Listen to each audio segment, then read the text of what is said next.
Hey, Robin and Kim here for our Wednesday wellness chat. And today we are talking about childhood obesity awareness because September is National Childhood Obesity Awareness Month. And you might wonder why two women who don't have children are talking about this. And I'm No, going no, to give no. you We have children. They're older adult. children. Yes. Older children. Yes, we do have children. I don't want to, yeah, but I'm thinking young children, right? I'm going to tell you why. So I'm going to give you some statistics as soon as I find my glasses here, just about how things have changed in the nation with childhood obesity throughout the years.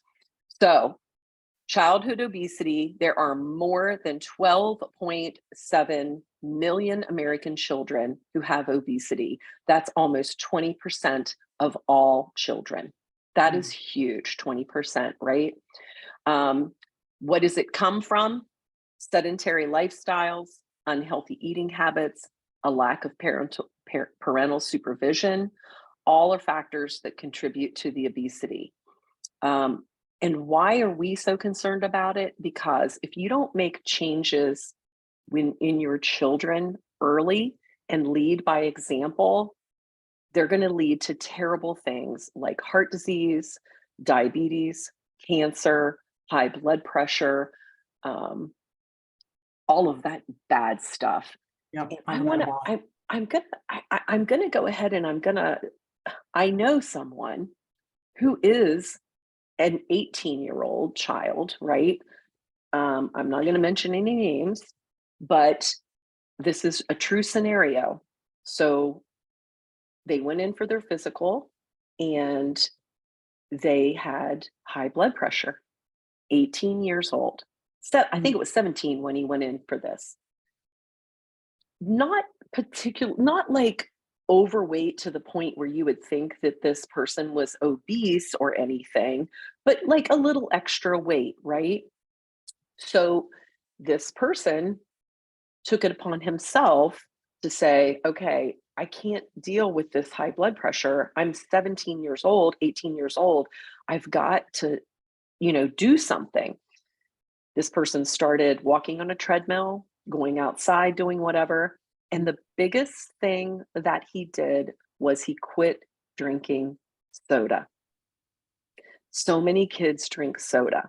And so Kim and I'm going to send it over to Kim, and she's going to talk a little bit about, processed foods and the stuff that we're eating that maybe a lot of times isn't, because like with all the articles and things that Kim and I looked up, there wasn't a lot mentioned about processed foods. And, you've heard us talk before, we are not processed foods people and for good reason. So it makes a difference.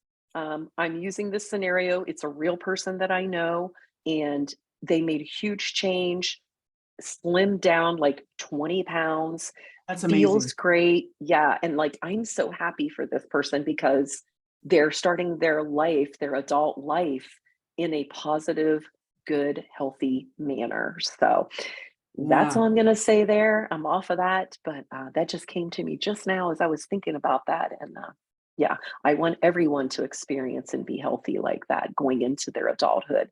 So go Sure. ahead, Kim.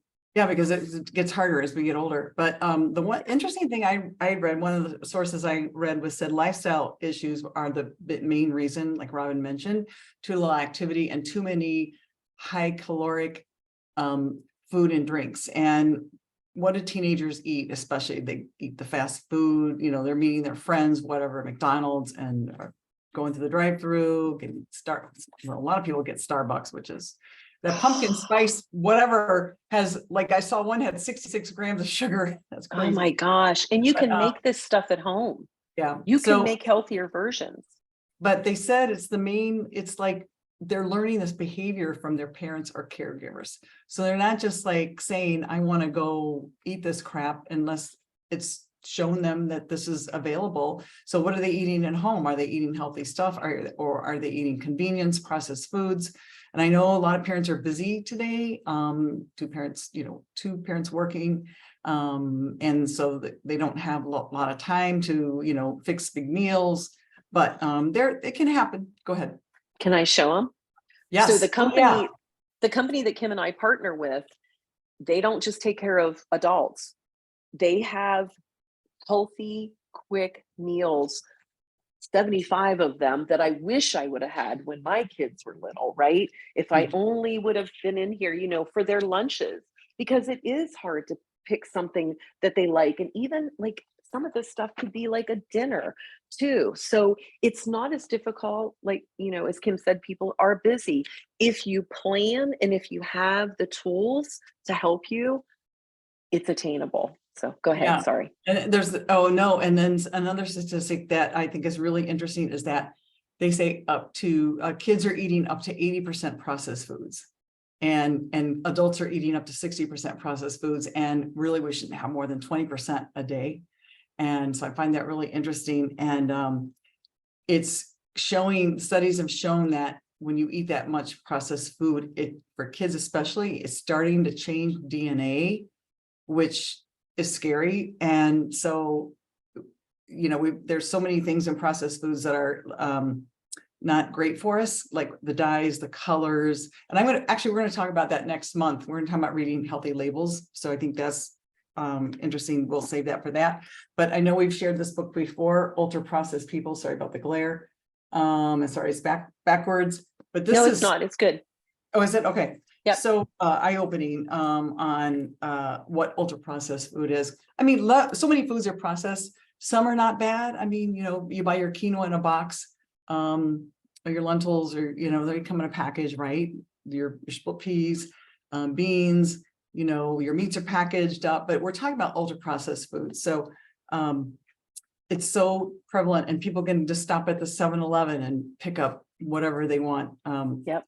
But anyway, an interesting statistic in the 60s and 70s, and I was in elementary school in the 60s, 5% of children were obese, only 5%. It was very low. And 13% of adults. I know. Because we were so active. We're active. Yeah. And then the boom started taking off in the 80s and 90s when kids, childhood obesity, type 2 diabetes in children was on the rise as well. And they're calling it an epidemic now.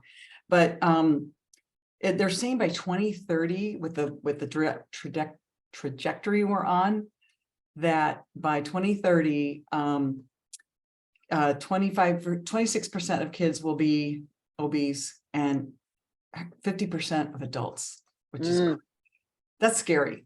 Half of our adult population will be obese. And listen, it's a disease, guys. It's a disease. It's not anything but. Yeah. Yeah. And so anyway, I don't want to keep belaboring the point, but what's the answer?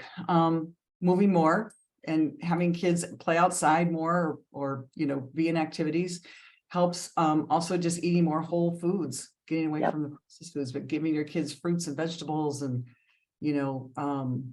instead of packaged stuff. Yep.